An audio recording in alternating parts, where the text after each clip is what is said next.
Gulf of কার্পেন্টেরিয়া বা কার্পেন্টেরিয়া উপসাগর, আবার একে মহাদেশীয় সাগরও বলা হয়, কেননা এটি অস্ট্রেলিয়া মহাদেশের মধ্যবর্তী স্থানে অবস্থিত, অর্থাৎ এর তিন দিক দিয়ে অস্ট্রেলিয়া মহাদেশের মূল ভূখণ্ড দ্বারা আবদ্ধ।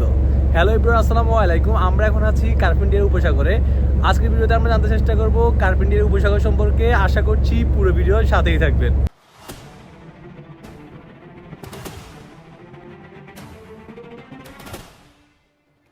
কার্পেন্টেরিয়া উপসাগর অস্ট্রেলিয়া মহাদেশে অবস্থিত একটি অগভীর সাগর। এটি তিন দিক দিয়ে অস্ট্রেলিয়া মহাদেশের মূল ভূখণ্ড দ্বারা আবদ্ধ এবং এটি উত্তর দিকে আরাপুরিয়া সাগরের সাথে মিলিত হয়েছে। তাছাড়া এটি অস্ট্রেলিয়া এবং পাপুয়া নিউগিনির মধ্যবর্তী স্থানে অবস্থিত। এর আয়তন হলো প্রায় 3 লক্ষ বর্গ কিলোমিটার। এর গড় গভীরতা হলো 55 থেকে 66 মিটার এবং এর সর্বোচ্চ গভীরতা 69 মিটার। এই যে এটা হলো আমাদের শিপের বর্তমান লোকেশন। আমরা এখন গালফ অফ কার্পেন্টেরিয়াতে আছি। আমরা গালফ অফ কার্পেন্টেরিয়া হয়ে অস্ট্রেলিয়ার উইপাপুরে গিয়েছিলাম। এখন আবার অস্ট্রেলিয়ার উইপাপুর থেকে গালফ অফ কার্পেন্টেরিয়া হয়ে চীনের উদ্দেশ্যে রওনা করেছি। এখন আমি আপনাদেরকে কার্পেন্টেরিয়া উপসাগরের লোকেশনটা দেখাবো। একটু জুম আউট করে নিচ্ছি। এই যে এটা হলো কার্পেন্টেরিয়া উপসাগর। একটু খেয়াল করেন, এই কার্পেন্টেরিয়া উপসাগরকে অস্ট্রেলিয়া মহাদেশ তিন দিক থেকে ঘিরে রয়েছে। এই জন্য এই কার্পেন্টেরিয়া উপসাগরকে মহাদেশীয় উপসাগরও বলা হয়। এই যে এই দিকটাতে রয়েছে পাপুয়া নিউ গিনি, আর কার্পেন্টেরিয়া উপসাগর উত্তর দিক দিয়ে আরাপুরা সাগরের সাথে মিলিত হয়েছে। এই যে খেয়াল করলে দেখবেন কার্পেন্টেরিয়া উপসাগর পাপুয়া নিউ গিনি এবং অস্ট্রেলিয়ার মধ্যবর্তী স্থানে অবস্থিত।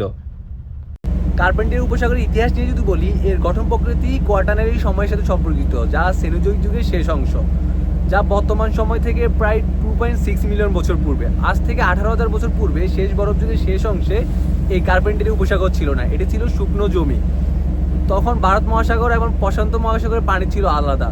তখন আরাপুরা সাগর থেকে কার্পেন্টেরিয়া হ্রদে পানি প্রবাহিত হতো।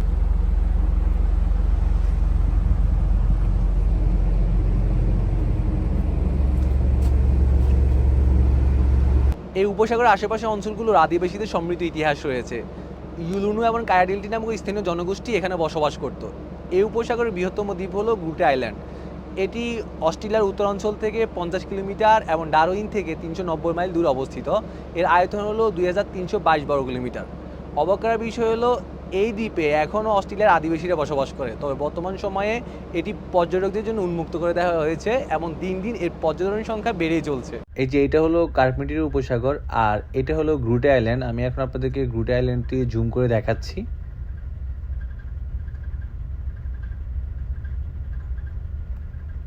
এই যে এটা হলো গ্রুটে আইল্যান্ড। এই গ্রুটে আইল্যান্ডটি অস্ট্রেলিয়ার উত্তরাঞ্চল থেকে 50 কিলোমিটার দূরে এবং ডারউইন থেকে 390 মাইল দূরে অবস্থিত।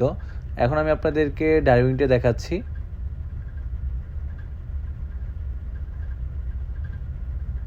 এই যে এটা হলো ডারউইন। এই ডারউইন থেকে গ্রুটে আইল্যান্ডটি 390 মাইল দূরে অবস্থিত, আর এটা হলো গ্রুটে আইল্যান্ড। এই উপসাগরের আশেপাশের অঞ্চলগুলো বেশ সমতল। তাছাড়া এখানে প্রবাল সাগর বা কোরাল সির প্রভাব রয়েছে, যা এই অঞ্চলকে গুরুত্বপূর্ণ সামুদ্রিক অঞ্চল হিসেবে গড়ে তুলেছে। গ্রীষ্মকালে এর জলবায়ু গরম এবং আর্দ্র থাকে এবং বর্ষাকালে প্রচুর বৃষ্টিপাত হয়। তাছাড়া এই অঞ্চলে এপ্রিল থেকে নভেম্বর সময়ের মধ্যে ঘূর্ণিঝড়ের প্রবণতা বেড়ে যায়।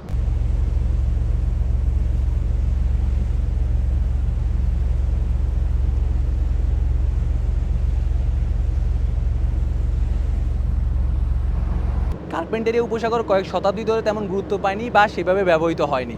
তবে 20 শতকের শেষের দিকে এবং 21 শতকের প্রথম দিকে এর সম্পদ এবং অর্থনৈতিক তাৎপর্য, বিশেষ করে খনিজ সম্পদ উত্তোলন, চিংড়ি ধরা এবং নতুন বন্দর সৃষ্টি হওয়ায় এটি আন্তর্জাতিকভাবে আলাদাভাবে পরিচিতি লাভ করে। তবে বর্তমান সময়ে চিংড়ির জন্য এবং খনিজ সম্পদ উত্তোলনের জন্য এটি বৈশ্বিকভাবে আলাদাভাবে সমর্থিত হচ্ছে।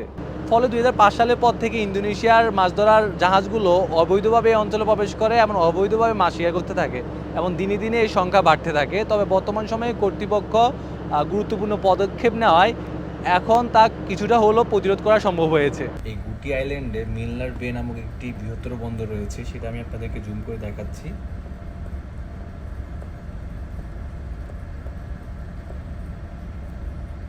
এই যে এটা হলো মিলনার বে বন্দর। এই মিলনার বে বন্দরটি প্রতি বছর প্রায় 20 লক্ষ টন ম্যাঙ্গানিজ আকরিক হ্যান্ডেল করে।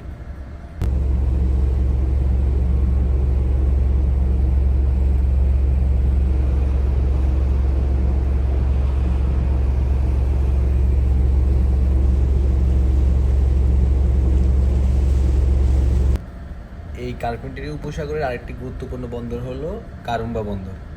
এটি কার্পেন্টারি উপসাগরের দক্ষিণ উপকূলে অবস্থিত। এই যে এটা হলো কারুম্বা বন্দর। এটি আবার নরম্যান নদীর উত্তর পূর্ব অঞ্চলে অবস্থিত। এই যে নীল একটা ছোট নদী দেখছেন, এটা মূলত হলো নরম্যান নদী।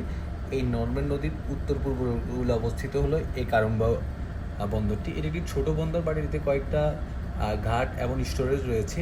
এটি সাধারণত সি ফুড, পেট্রোলিয়াম এবং পশু সম্পদ পরিচালনা করে থাকে।